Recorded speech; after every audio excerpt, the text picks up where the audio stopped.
Does your license need saving? Do the wise thing. Call Wise Man Lawyers. Does your license need saving? Do the wise thing. Call Wise Man Lawyers. Don't face that court alone. Let the Wise Man team get you back on the road. Does your license need saving? Do the wise thing. Call the Wise Man team at Wise Man Lawyers. Alright, today I'm at Sandgate Magistrates Court. Client was charged with mid-range drink driving whilst on his P's. So reading a .118 whilst on P plates. He did come off the road and was involved in a single vehicle accident. So I'm not going to go into the details of the collision, but he came off the road and basically the vehicle was inoperable, and I'll leave it at that. But anyway, so .118 on P's. He wasn't eligible to apply for a DUI drink driving work licence, because to be eligible you need to be the holder of a current open Queensland driver's licence when intercepted. So if you're on your P's, you're not eligible.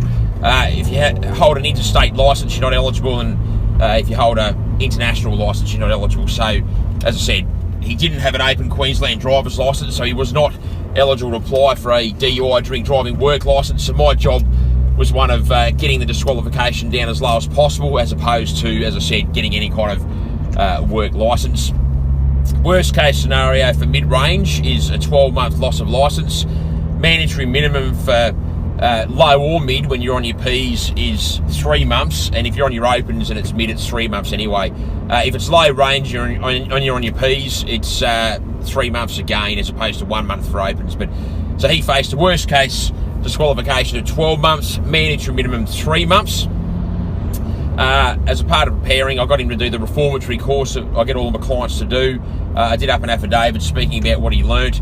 Got him to get character references based on the template that we give all of our clients, guiding the referees as to who the character references need to be addressed to and the key points they need to cover. I mean, there's no point in going to court and handing up a character reference from someone who speaks of how you're a fantastic person, yet it makes no mention whatsoever of the fact that they know that you've been charged with the offence. So if you're going to hand up a reference as a part of a court matter, the person writing the reference needs to say, I'm aware that this person's been charged with drink driving, but notwithstanding, he's still a fantastic person. I emailed my client about an 8-page form to fill out in his own time. I mean, there's no point in me sitting down looking at them, asking them to spill their heart to me. It puts too much pressure on a person, and particularly if someone's got mental health issues, they don't need me leering at them, trying to get them to, in a quick fashion, tell me their life story. So I email them a form, it's about 8 pages, prompting them to, in their own time and at their own leisure, give me their life story so that I can take what they've told me about themselves and factor it into my submissions to the magistrate. Because at the end of the day, my job is to put the magistrate in the shoes of my client, and by the art of persuasion, convincing the magistrate that if they are in the situation that my client was in, they may very well have made a similar mistake. In any event, so I got him to fill that form out, requested the police brief. Once I had both, I prepared my submissions. I met my client at court this morning. I went in.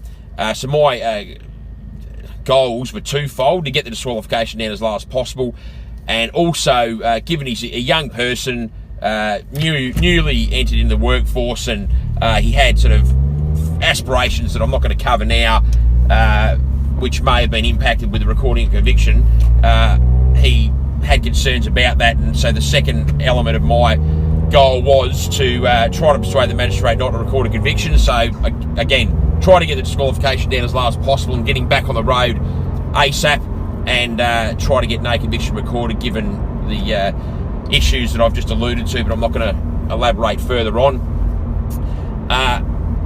Went into the court, made my submissions. I had to speak, I won't say at length, but I had to go into a reasonable amount of detail about why I wanted what I wanted, but ultimately I was successful on both fronts. So I was successful in persuading the magistrate not to go past the mandatory minimum 3-month disqualification. As I said at the start, if you're mid-range, which my client was, irrespective of whether you're on your opens or your P's, it's a mandatory minimum 3 months, so it was never going to be any less than that. and I was successful in persuading the magistrate to leave it at the minimum 3 months. And I was also successful in persuading the magistrate not to record a conviction. So, mandatory minimum 3 month disqualification, modest fine, no conviction recorded. Client's very happy and relieved, as is his family, who were all in attendance. I'm Andrew Wiseman. Thanks for watching. Hi, I'm Andrew Wiseman from Wiseman Lawyers, Queensland's only truly dedicated drug, alcohol and traffic offence law firm. If you face loss of licence, loss of vehicle imprisonment, or anything in between at any court in Queensland, we can and will help you today. This is our specialty. This is all we do. Give us a call, 1300 947 352. I look forward to helping you resolve your issue today. Don't face that court alone. Let the wise man team get you back on the road. Does your license need saving? Do the wise thing.